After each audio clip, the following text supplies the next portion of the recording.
Les récentes révélations embarrassantes, accablantes pour les États-Unis, le régime sioniste et leurs alliés occidentaux sur l'implication de leurs services secrets dans l'assassinat des scientifiques nucléaires iraniens. En effet, dans un article paru le 29 décembre, l'hebdomadaire français Le Canard enchaîné a publié de nouveaux détails, fait de nouvelles révélations sur l'implication de ces services en particulier et en général, en effet, les opérations de sabotage d'envergure des services de renseignement et de sécurité étrangers pour gêner en quelque sorte, pour porter atteinte, entraver, perturber le programme nucléaire pourtant pacifique de la République islamique d'Iran. Alors, comment jugez-vous, M. Adissoutoudeh, ces nouvelles révélations du Canard enchaîné? Je voulais d'abord profiter de l'occasion pour souhaiter mes meilleurs vœux pour le nouvel an du calendrier géorgien à tous nos téléspectateurs.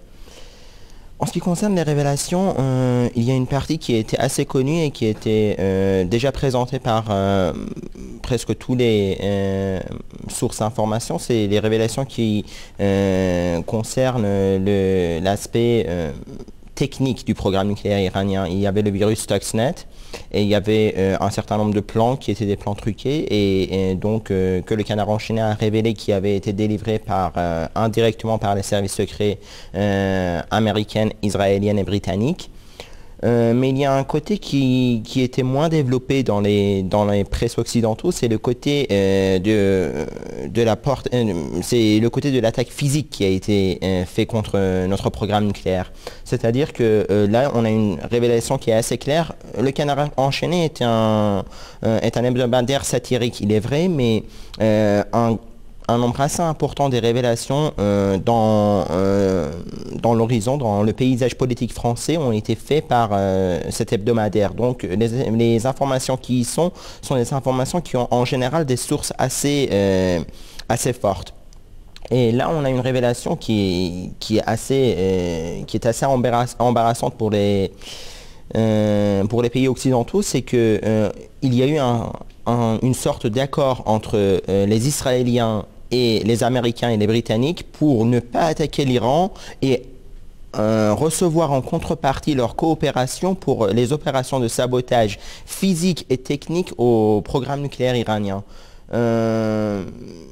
C'est assez spectaculaire comme révélation pour un hebdomadaire occidental.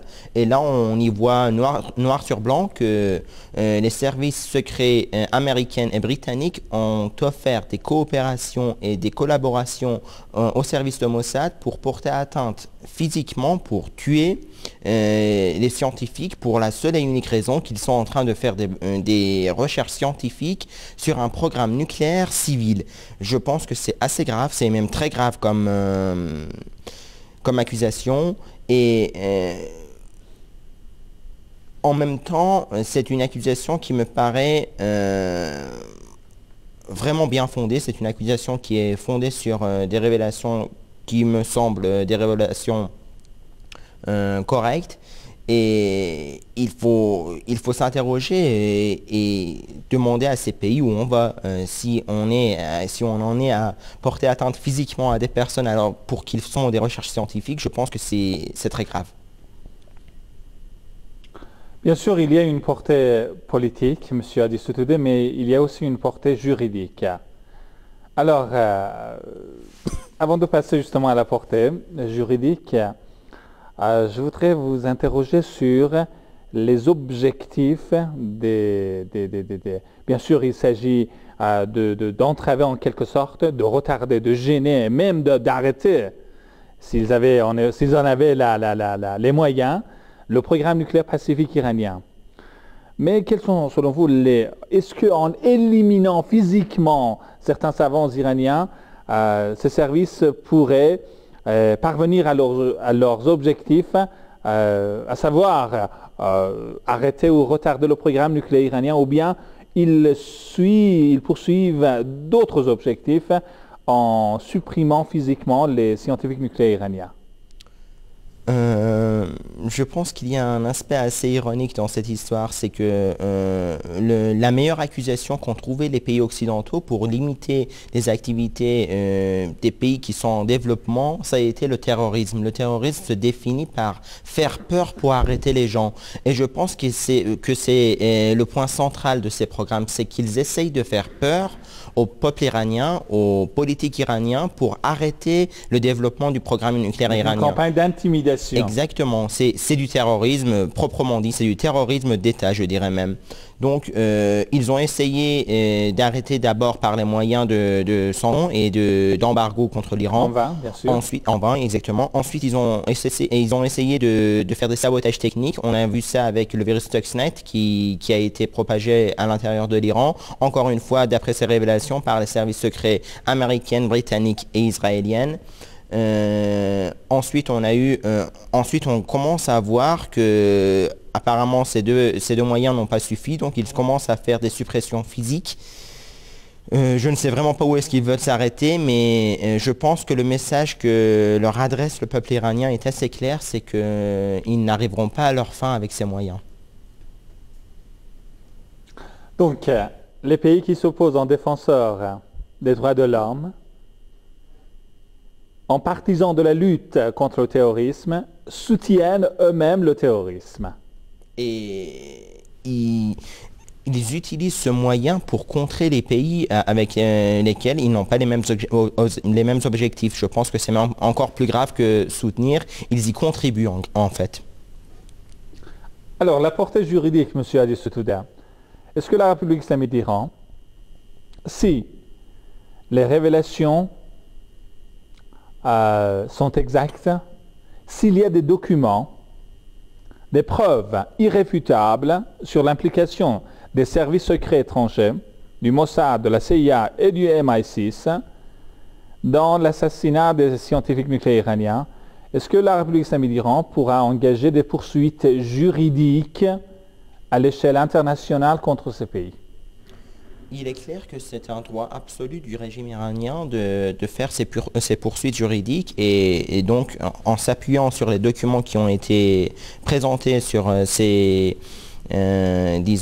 collaborations entre ces différents services de secret, de poursuivre juridiquement ces pays. Mais il y a un problème, c'est que dans le paysage juridique international, on n'a pas d'organisation proprement dite qui a été définie pour faire les poursuites de ce genre.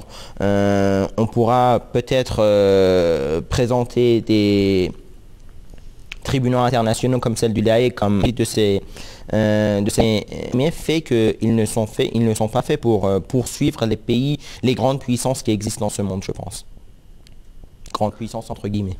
Les services secrets occidentaux se sont livrés à une coopération, plutôt à une connivence sans précédent face aux percées technologiques et spectaculaires de la République islamique d'Iran.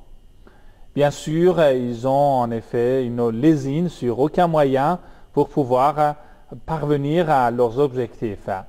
La réalité est que, comme l'a souligné tout récemment le guide suprême de la révolution islamique, les puissances arrogantes ont peur de l'autorité, de l'indépendance et de l'autosuffisance de la République islamique d'Iran. De ce fait que l'Iran devienne en effet un modèle, non seulement pour le monde musulman, pour les pays islamiques, pour les pays voisins, mais pour tous les pays libres du monde.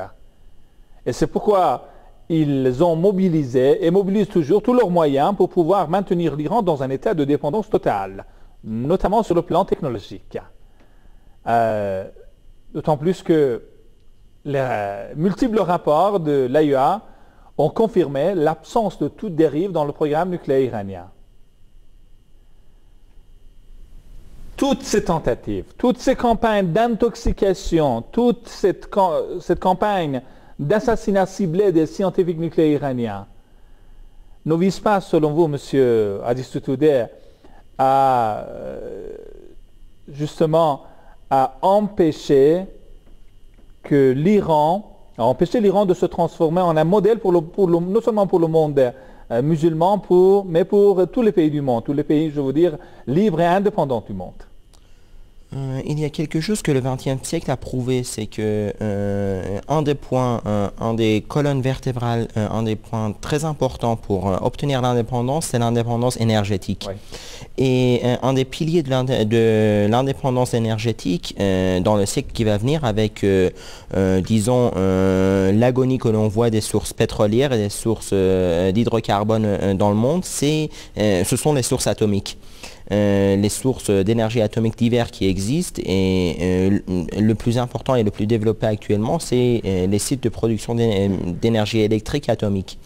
Et il est clair que si un pays veut obtenir son indépendance, il doit avoir, disons, la possibilité de produire, de s'autoproduire cette forme d'énergie. Et c'est un point qui est très important.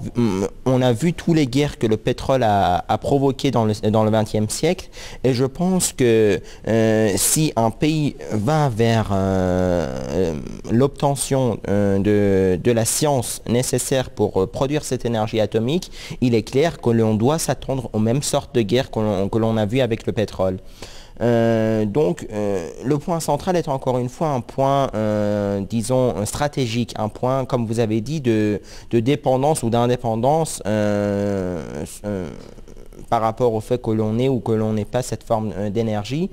Et c'est ce qui inquiète effectivement le plus les pays qui ont actuellement cette technologie, c'est le fait de voir un pays obtenir cette forme de technologie sans leur appui et sans d'abord leur confirmation et ensuite sans leur collaboration, c'est-à-dire de manière complètement indépendante, ce que l'Iran est en train d'essayer de faire. Et ce que l'Iran est en train de réussir. D'ailleurs, je pense que M. Salehi l'a déclaré la dernière fois cette semaine. Malgré toutes les opérations de sabotage qui ont été conduites contre notre programme pacifique atomique et nucléaire, je pense que le calendrier général qui avait été présenté depuis le début de ce programme est en train de s'acheminer et de s'acheminer sans, disons, retard visible au moins, malgré toutes les opérations de sabotage qui ont été faites, des opérations ciblées, comme vous avez dit, contre les gens même. Donc on a même porté atteinte physiquement aux personnes qui collaboraient. Mais malgré toutes ces opérations de sabotage et malgré tous ces faits qui ont été conduits contre l'Iran, c'est quelque chose qui a, à mon avis, raison d'inquiéter ces pays, disons, qui essayent de rester les seuls commandants du paysage international. Je pense que, là encore une fois, l'expression bâton et carotte était une expression qui allait encore, entre guillemets, disons, pour les politiques de sanctions et donc de dialogue qui existait avant, mais là on est en train de dépasser ce cadre, c'est-à-dire que là on a des suppressions physiques qui se passent, on a des opérations terroristes qui se passent à l'intérieur de nos frontières. Et le dialogue est en train de devenir quelque chose de vraiment obsolète quand on est en train d'éliminer physiquement, quand on a des preuves de l'implication de deux des pays de 2 des 5 plus 1, des 6 pays qui sont en train de, entre guillemets, dialoguer avec nous. Un dialogue qui est additionné à des meurtres, à des assassinats de ce genre, c'est un dialogue qui est assez bizarre à mon avis. Je ne pense pas qu'on puisse... Oui,